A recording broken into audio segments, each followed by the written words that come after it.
Good morning. Welcome back here to Alexandria, Louisiana. Let's take you here live. We're looking at KTLC's tower, TV tower. That's the CBS affiliate in Lake Charles. And as you can see, it's been taken out, at least part of it's been taken out by Hurricane Laura. It came through Lake Charles early this morning after midnight. They took the both eye walls, both sides. They got in the eye. Winds gusted to 134 miles an hour, sustained winds almost 100 miles an hour.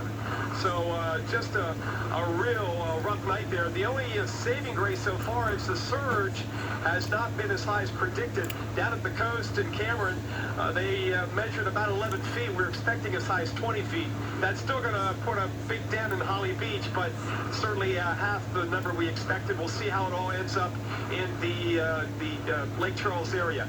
Back here in Alexandria, a wild morning. In fact, the past half an hour, we've gotten kind of in the far eastern edge of what's left of the eye wall. We've gusted again over 80 miles an hour. We had an 85 earlier, and we've had several gusts to hurricane force or higher. So it's been certainly a wild morning. We're closing on 400,000 customers without power in the state of Louisiana.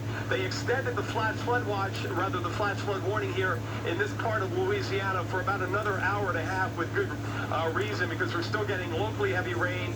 And right now we've added up just over 4 1/3 inches of rain from the hurricane, and that was expected. We were expecting 6 to 12 inches in this area of Louisiana. There's another strong gust. I don't know if you can see across the road. I mean, trees just wailing in the wind. These gusts that are up over hurricane force through the past hour or so.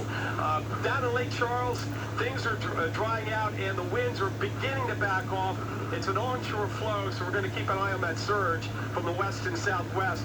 And again, all this is lifting north, and by this afternoon, even here in the central part of the state, we're going to see some sunshine and mixed clouds. The winds are going to take a while to die down. We're going to lose the strongest winds. Boy, there's another. Look at that gust. Look at that gust coming through here. You can literally hear the roar coming down the road, the highway, and then it comes right through where you're standing. So again, we've got a ways to go in this part of the state up to Natchitoches. It's all the way to Shreveport, and then eventually this afternoon in Little Rock. Let's go to Tevin Wooten. He's been up most of the night, and he's been with us this morning in Lake Charles. What do you have for us right now, Tevin?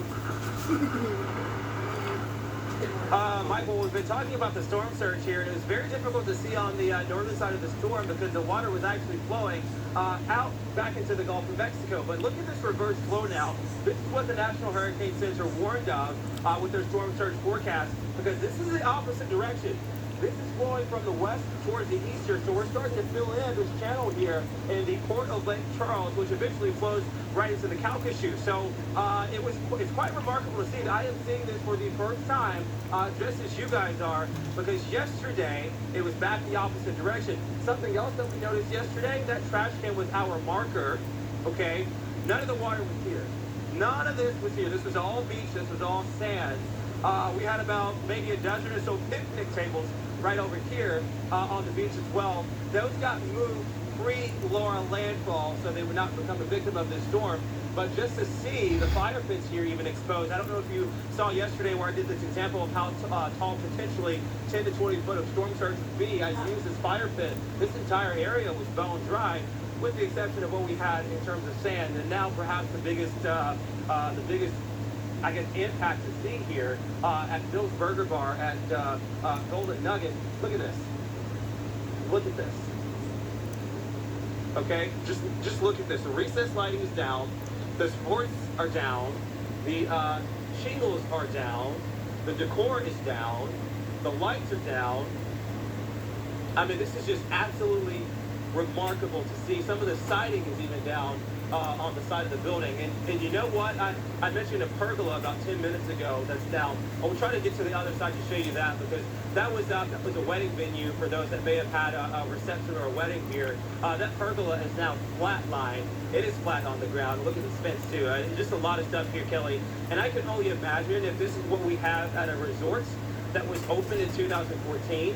Can you imagine a home that was built in 1980, perhaps, or 1970. Yeah. Maybe something a little bit older than that for a family, that makes maybe $22,000 a year. That's what we're dealing with here in Lake Charles, It's a Louisiana. very sad situation. It takes a long time to rebuild after a hurricane of this magnitude. We're talking high-end Cat 4 when it came in Cameron, Louisiana, now down to 100-mile-per-hour winds, thankfully. Our live team coverage from the Gulf Coast continues right here on the Weather Channel.